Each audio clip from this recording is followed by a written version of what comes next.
La quotidienne vous est présentée par Microsoft.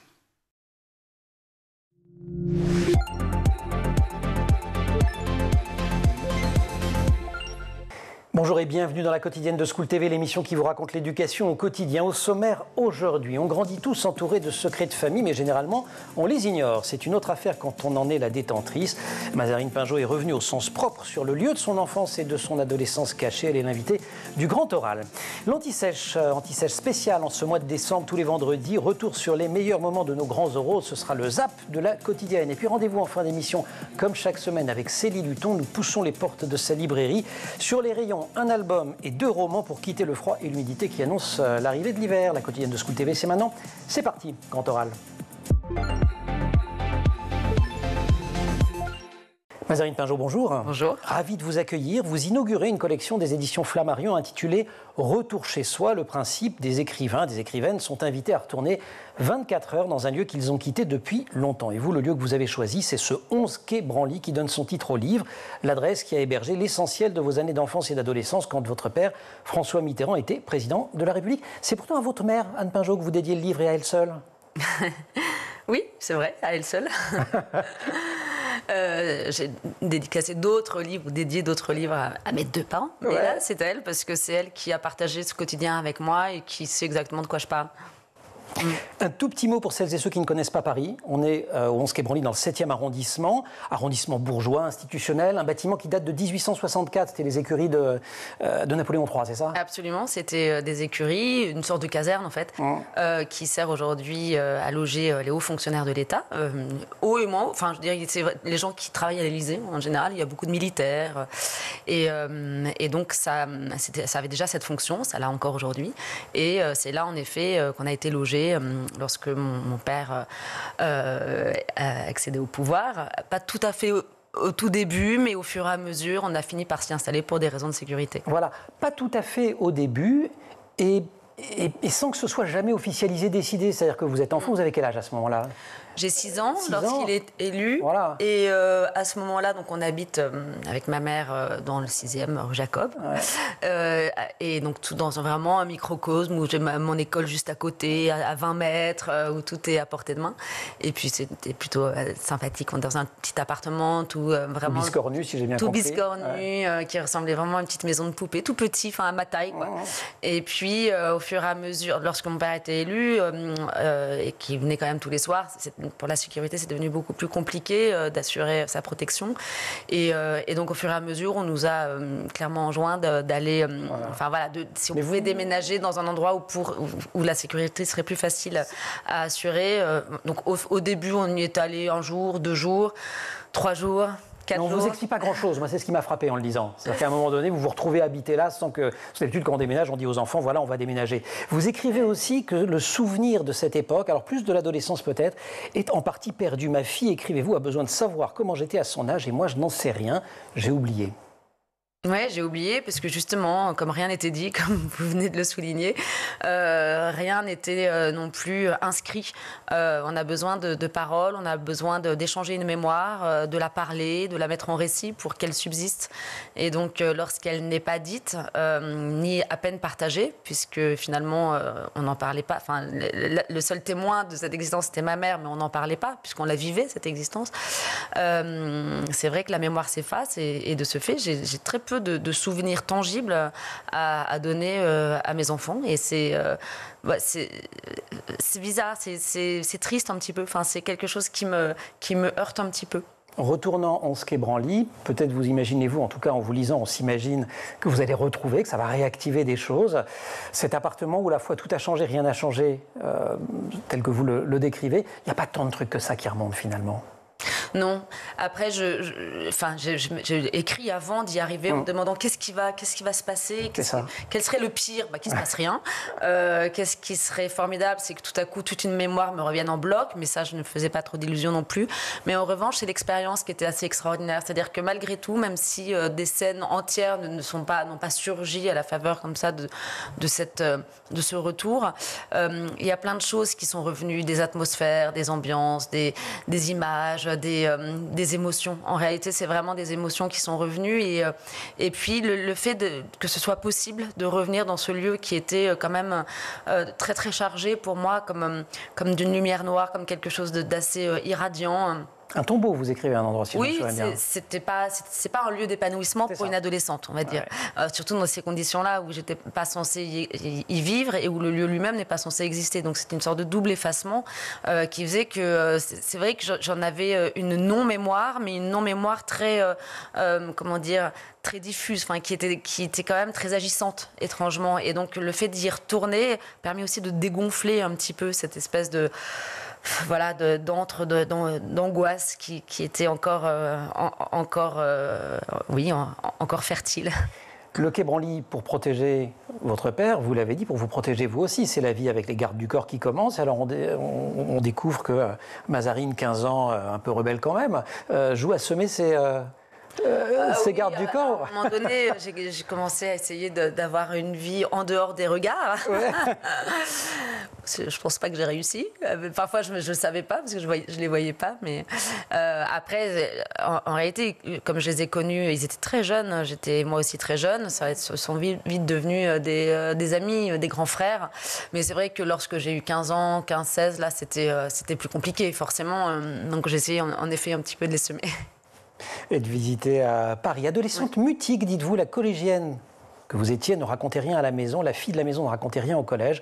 À force, elle, il s'agit toujours de vous, ne savait plus comment raconter, et de fil en aiguille à ne rien raconter, elle n'arrivait plus à vivre ce qu'elle aurait pu raconter. Oui, je pense qu'il y a vraiment un lien très fort, et ça, j'en suis convaincue, entre la mise en récit et le fait de se sentir exister, tout simplement. Et l'écrivaine que vous allez devenir, elle naît là, finalement, dans ces années? Je suis convaincue de ça. Oui, oui, bien sûr. Je pense que pour moi, l'écriture a vraiment cette mission qui n'est pas qui n'est pas thérapeutique. Je ne crois pas trop à l'écriture thérapeutique, mais qui, en revanche, est là pour sauver quelque chose, pour sauver une existence qui, sans mots, se dissout.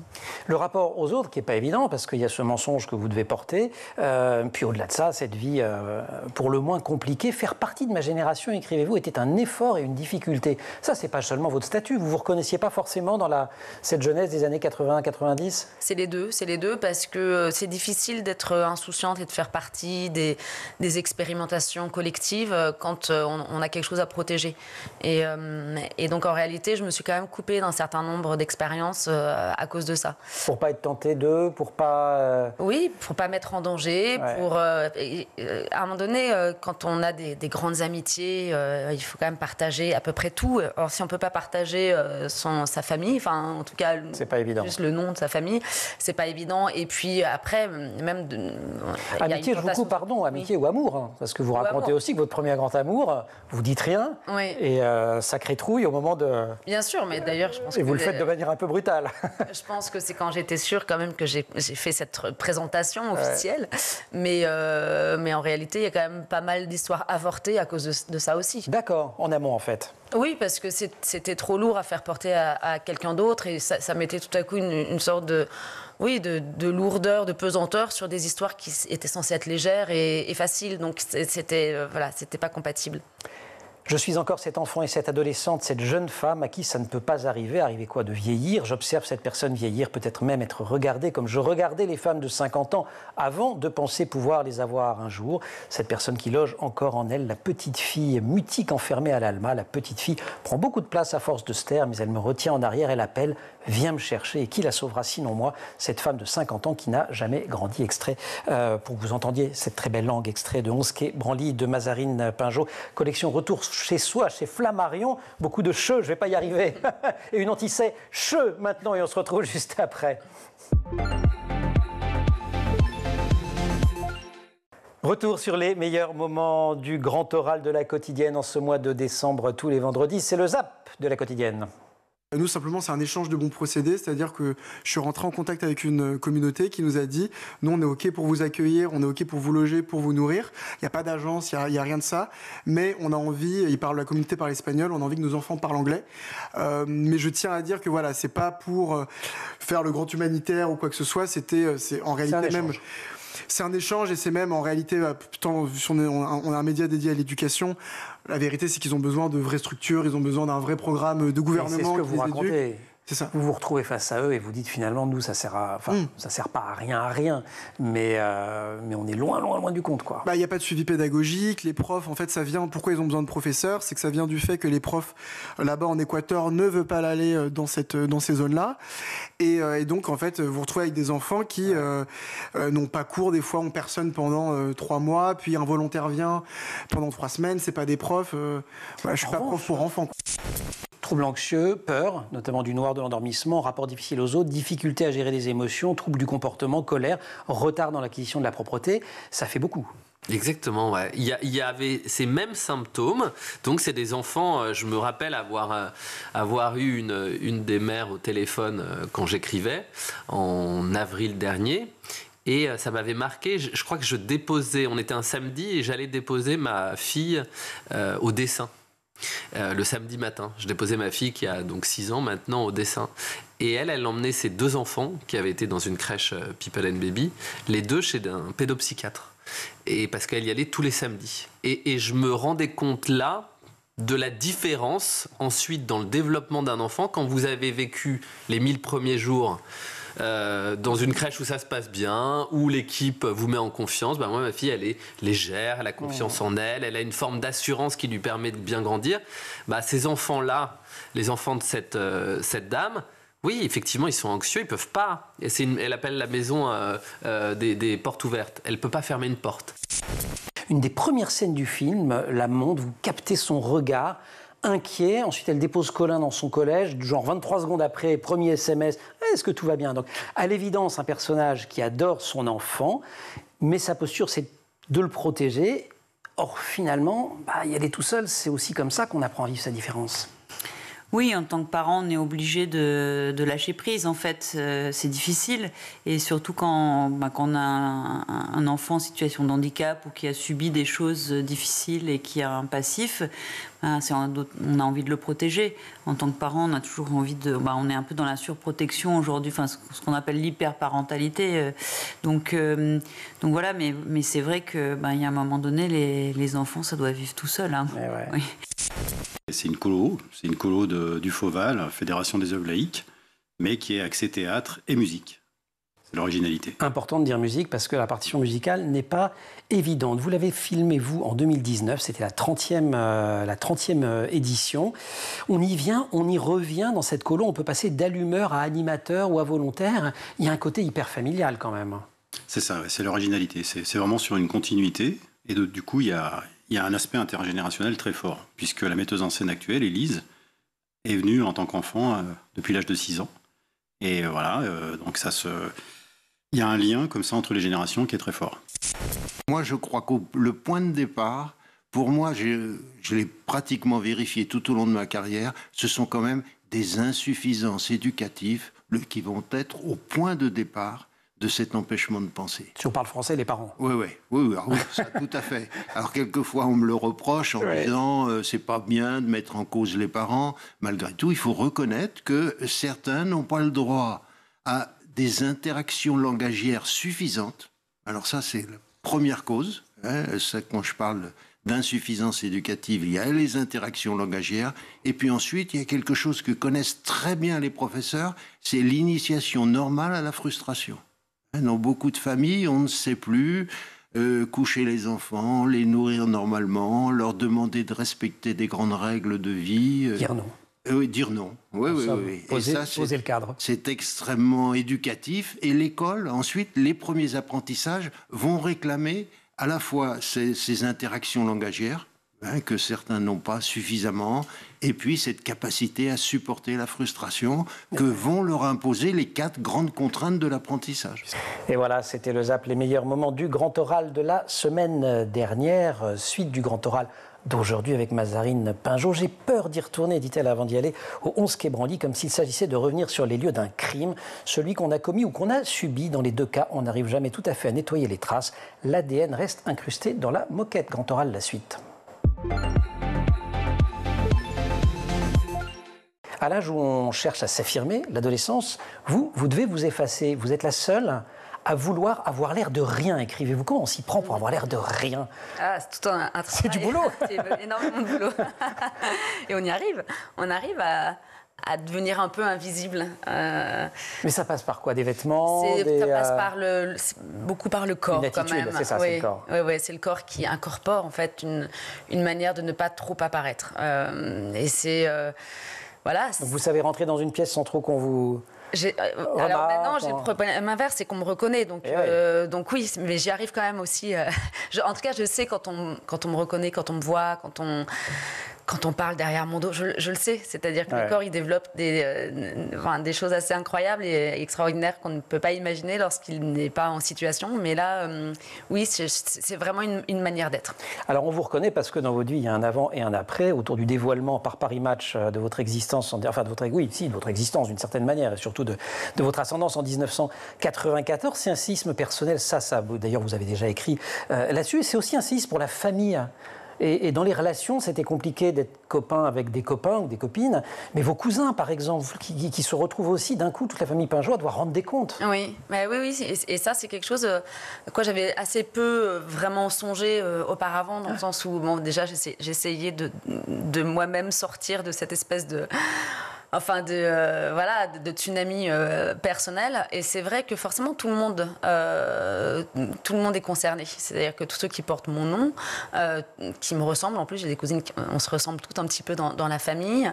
Je suis extrêmement proche de mes cousins-cousines et donc forcément en effet on leur a posé des questions, ils ont dû rendre des comptes alors qu'eux-mêmes faisaient partie de cette histoire du secret. Donc il y a toujours des ramifications de toute façon dès qu'il se passe quelque chose. Quand on parle d'un fait divers à la télévision et qu'on parle de la victime et du coupable, on pense pas forcément à tout ce qu'il y a autour. Et évidemment que c'est des ramifications infinies. Et donc ça, c'est très fascinant. Et voilà. Et donc là, c'est vrai que ça m'a intéressée de me pencher un petit peu plus sur les répercussions au-delà de notre famille nucléaire. Retour au 11 quai Branly, appartement que vous décrivez comme un tombeau. Il y a une notion de solitude. Alors elle est redoublée par le fait que vous êtes enfant unique. Vous avez d'ailleurs des jeux de filles uniques, c'est-à-dire que vous faites des compètes avec vous-même. Oui. C'est un fils unique qui vous parle. J'ai reconnu tout de suite. J'ai dit, ah tiens, ça m'a rassuré d'une certaine manière. J'ai dit, ah putain, j'étais pas le seul à me faire des compètes avec moi-même. Mais bien sûr, quand on est enfant unique, moi j'ai tellement rêvé d'avoir des frères et sœurs. Ouais. Je pense que la vie aurait été tellement différente, de pouvoir partager en fait en secret, ça l'allège immédiatement. Alors, peut-être pas, hein. Après c'est peut-être juste un fantasme de ma part, mais quand même. Et c'est vrai que oui, j'étais fille unique et quand même assez seule, puisque ma porte n'était pas extrêmement ouverte à l'improviste et aux copains qui passent. Et donc on est obligé, en effet, d'imaginer un certain nombre de personnages, d'amis, de jeux. Après, ça a une vertu aussi, hein. Je pense qu'il y a plein de choses plein de choses que j'aurais sans doute pas faites si j'avais été... Si j'avais eu des écrans aussi. Je me suis dit après, mais si j'avais eu accès au... je la regardais jamais, je la regardais que pour... vous me demandez même si je me souviens bien à un moment donné qu'on arrête de la regarder à 20h. Parce qu'évidemment, pour votre père, il a envie de savoir ce qui se dit à la télévision sur l'actualité. Et vous dites non, on va arrêter de la regarder. Oui, ou en tout cas, on va décaler le repas de regarder, de manger devant la télé. Et je pense qu'effectivement, la solitude d'un enfant unique n'est plus la même aujourd'hui avec la possibilité de se divertir incessamment. Alors que, mine de rien, même si j'ai quand même un peu souffert de cette solitude, mais aussi pour d'autres raisons, je pense qu'elle a été assez productive. Pour d'autres raisons ? Parce que j'en ai souffert parce qu'elle n'était pas choisie, parce qu'elle a été subie, parce que les relations sociales c'est important à cet âge, mais par ailleurs, vous avez retiré quelque chose quand même. Développé d'autres choses. En parlant de compétition, en grandissant, vous l'avez cherché la compétition dans les études, les concours, en publiant des livres, vous le dites, qui vous exposent à la critique. Question de légitimité, qui dites-vous se pose finalement à tous les enfants illégitimes. Oui, ça, je pense que déjà que la question de la légitimité, elle se pose très facilement pour une fille dans plein de contextes. Mais alors en plus, quand on est soi-même illégitime, elle est redoublée. Et donc c'est la raison, je pense, pour laquelle j'ai essayé de passer le plus de concours possible en me disant ça, c'est très objectif, ça, c'est incontestable. On n'ira pas dire c'est la fille 2, c'est ça en fait. Oui, dans les deux sens. Parce que le premier concours que j'ai passé, j'étais pas encore la fille 2, et puis le deuxième, j'étais devenue la fille 2 entre-temps. Enfin bon, voilà, les choses évoluent. Mais oui, j'ai toujours cherché quelque chose d'incontestable, ce qui est une quête absolument vaine, puisque l'incontestable, il n'en existe pas. Et d'autant plus qu'on confond un peu l'incontestable avec l'aval d'autrui. Et bon, plus on vieillit, plus on arrive à s'émanciper de cette attente-là. Mais c'est vrai que ça m'a porté pas mal de préjudices. Enfin, là aussi, c'est le revers des qualités, c'est-à-dire que ça m'a obligée à travailler 4 fois plus que ce que j'aurais sans doute dû faire. Donc j'ai toujours eu ce besoin d'être irréprochable, donc d'essayer d'être excellente, de tout faire comme il faut, mais ensuite, voilà. C'est pas mal aussi de faire les choses comme il faut. C'est bien à un moment donné, mais à un moment donné, il faut lâcher ça, parce que faire les choses comme il faut, ça veut rien dire en réalité. Par exemple, écrire comme il faut, ça veut rien dire. C'est plutôt pas un bon conseil à donner à un écrivain en herbe. En parlant d'écriture, en vous lisant, on n'en a pas seulement d'ailleurs On se branli, on a l'impression de vous connaître un peu, que vous dévoilez, puis vous dites non mais finalement pas tant que ça. Je livre ce qu'il y a de plus intime sans jamais entrer dans le personnel. Je ne suis bien qu'avec mes enfants et mon amoureux, mes amis. Au dehors, je compose, comme tout le monde je suppose, mais chez moi, c'est une guerre. Là, vous composez en ce moment. Non, on est en guerre.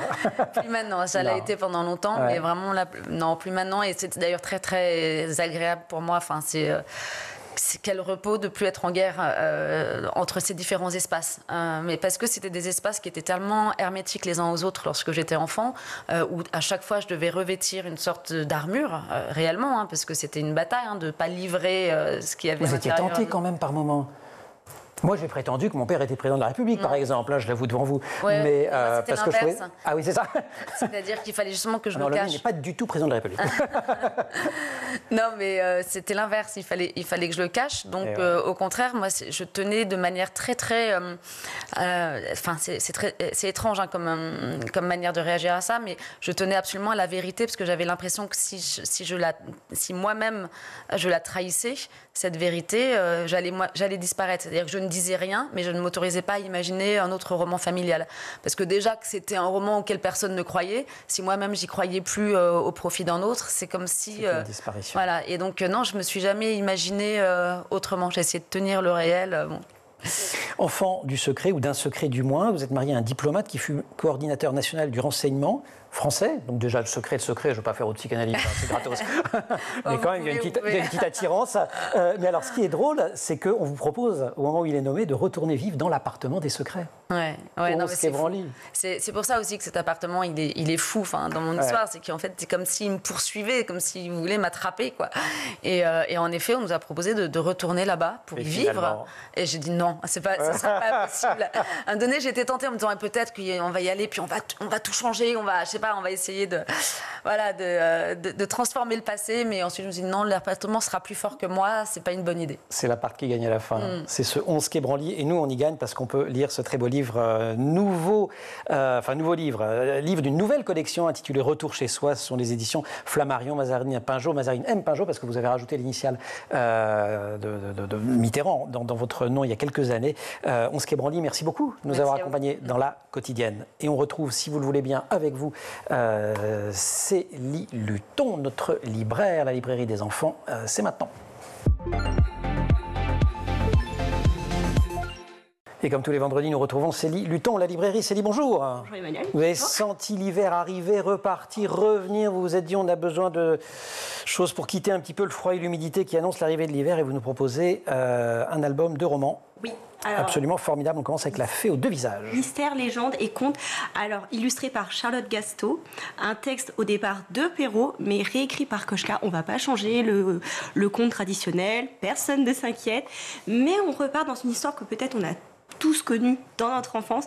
Il était une fois une femme méchante, odieuse et laide. On n'en a pas connu tous dans l'enfance, vous exagérez ce un petit peu. conte-là, si, j'espère. Pardon. Et sa fille aînée lui ressemble. Donc elle l'aime, parce qu'on aime ce qui nous ressemble. Et sa plus jeune fille, elle était, à contrario, douce, gentille et la première aux corvées ménagères. Qu'est-ce qui se passe? La rencontre d'une fée. La plus douce va rencontrer une mendiante qui lui dit « Peux-tu me donner de l'eau ?»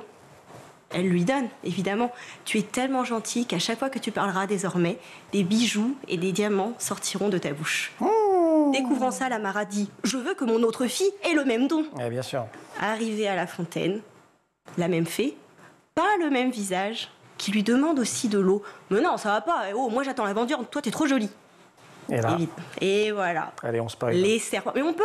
J'en profite pour dire que je ne vous ai pas tout spoilé du livre de Mazarine Pinjot. Il y a des surprises qu'on ne vous a pas dites. Les illustrations de Charlotte Gastaut. C'est superbe, toujours. C'est un livre qui avait déjà été illustré il y a 15 ans et qui ressort aux éditions du Père Castor. Et c'est l'émission de Flammarion. C'est le jour de Flammarion, parce que le Père Castor, c'est chez Flammarion. Autant pour moi. C'est chez Flammarion Jeunesse, le Père Castor. Oh là là. Et donc ça, on est pour les petits. On est à partir de 3 ans. À partir de 3 ans, mais attention, le conte, ça paraît toujours être très manichéen, noir, blanc, gentil, méchant, mais c'est pas vrai. L'enfant, il est toujours les deux.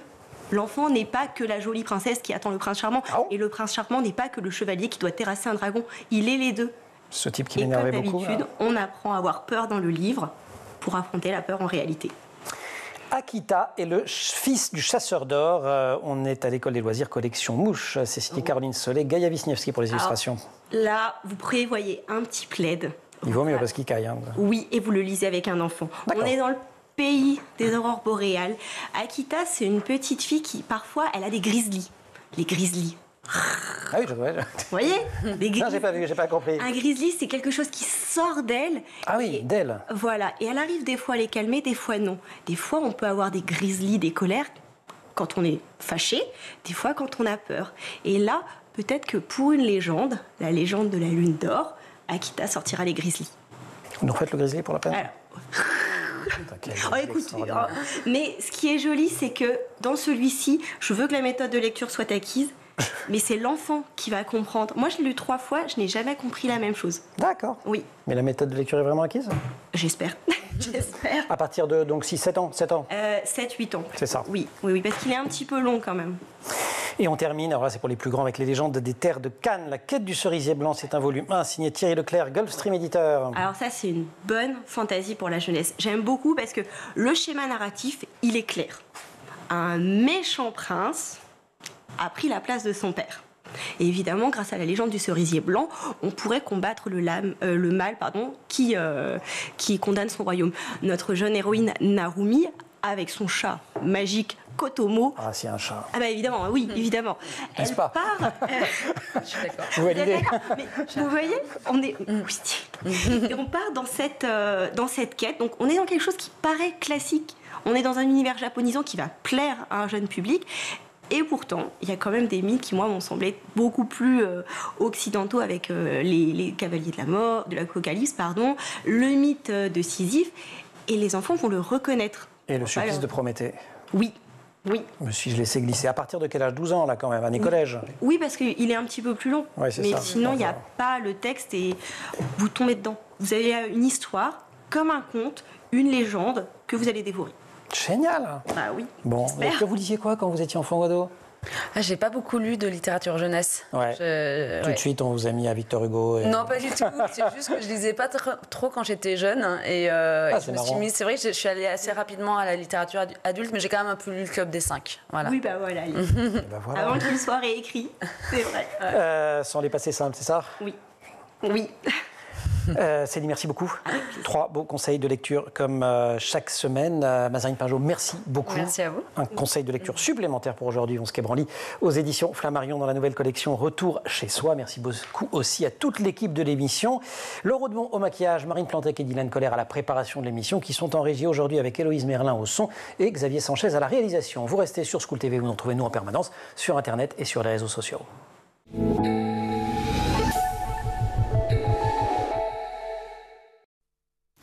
La quotidienne vous a été présentée